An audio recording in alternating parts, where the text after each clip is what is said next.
Last 7:30 game that has any sort of playoff relevance, we got Purdue, who's 2-3, traveling to Minnesota, who's 3-2. Minnesota favored by 7.5 points in the Big Ten Network. Ryan Brown for the Boilermakers gone 107 to 172, thrown for 1,338 yards, 7 touchdowns, 5 interceptions. Devin Maccabees had 81 carries for 304 yards and 4 touchdowns, and Michael Jackson III had 32 catches for 305 yards and a touchdown. Drake Lindsey for the Golden Gophers got 92 to 143, thrown for 1,052 yards, 7 touchdowns, 2 interceptions. Fame Ijuboy has had 48 carries for 225 yards and a touchdown, and Javon Tracy's had 12 catches for 204 yards and 2 touchdowns. Minnesota leads the series 41-35 all time. Last 2 games have gone to Purdue in 2022 and 2023, but Minnesota has won 8 of the last 11 times these 2 teams have played. PJ Fleck, during his tenure at Minnesota, is 4-3 against the Boilermakers.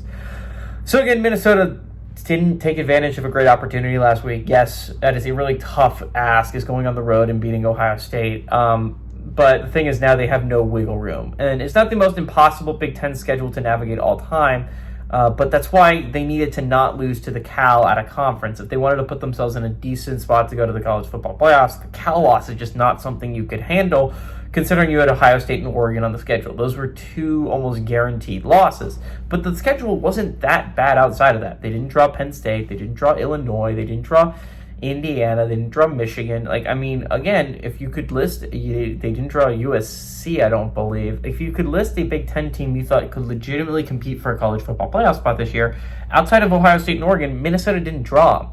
So the schedule worked out rather favorably for them. We'll see. They get Iowa next week. Maybe they can stay in contention. Not next week, the week after that. They have a bye next week.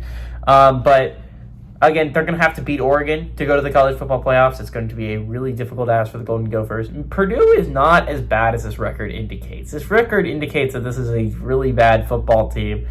It's really not that bad. The Boilermakers have lost to Illinois, they lost to Notre Dame, and they've lost to USC. These are all teams that I think have realistic shots of going to the college football playoff. Purdue's not as bad as this 2-3 record indicates. They kept it close in a lot of these games. Not like one possession close, not like heartbreaker loss close, but they at least competed. I don't think that the Golden Gophers are that good, in all honesty. They beat a mediocre Rutgers team barely. That's not as impressive to me. I think Purdue has a chance here. I think the Boilermakers, coming off a heartbreaker to Illinois, I think they play really well. I like them to go on the road. I like the Boilermakers to win and pull off the upset on the road.